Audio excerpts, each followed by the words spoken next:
For centuries, the Minster has stood the test of time in the heart of the city. But the years have taken their toll on this 7th century building. Now, as part of an £11 million project, Europe's second largest Gothic cathedral is having its stained glass given a new lease of life. The windows here were made in the early years of the 15th century, so they've been here quite some time. And we're conserving them because they're showing the evidence of their age.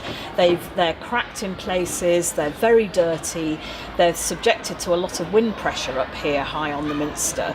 So we're going to conserve them and clean them, and then we're returning them with protective glazing, which will safeguard them for future generations. As well as wind pressure, medieval glass weakens due to moisture in the air, making the windows brittle and prone to cracks, as well as corrosion. York Minster is the largest repository of medieval stained glass in the country, so we're incredibly lucky in York to have all of our medieval stained glass in place.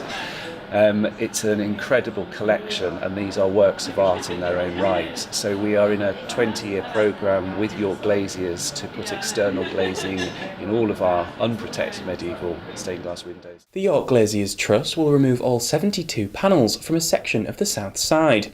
Once cleaned, they will add a second insulated piece of glass to keep the windows safe from the elements. The techniques we're using would have been very familiar to our medieval predecessors. Of course, the protective glazing is designed to address the fact that we understand much more about glass chemistry than they did in the 15th or indeed even the 19th century. But most of the glazing techniques and the cleaning techniques they would not have been particularly surprised to see. I suppose we do a lot of cleaning using binocular microscopes, which of course would have seemed extraordinary to a medieval glazier. But the glass doesn't just have aesthetic importance, but religious significance as well.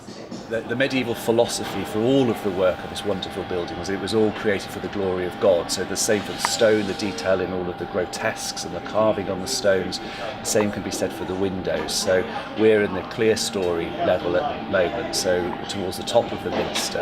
And of course the detail and the stories that this glass tells, it was all to celebrate the story of God and be there to celebrate God. And this project hopes to keep the centuries of craftsmanship alive. York Minster contains one of the most important collections of medieval stained glass anywhere in the world. It's certainly one of the biggest in Europe. So we have a huge responsibility to preserve these windows for the next generation. And of course, our predecessors invested enormous effort and love in creating the building and its windows. So the least we can do is take good care of it. From dark reds to royal blues, bound in lead piping and set in stone, these stained glass windows are a testament to the hundreds of years of skill and craftsmanship that has gone into the Minster. And it's hoped that with this project they'll be enjoyed for generations to come. York Atkinson, that's TV.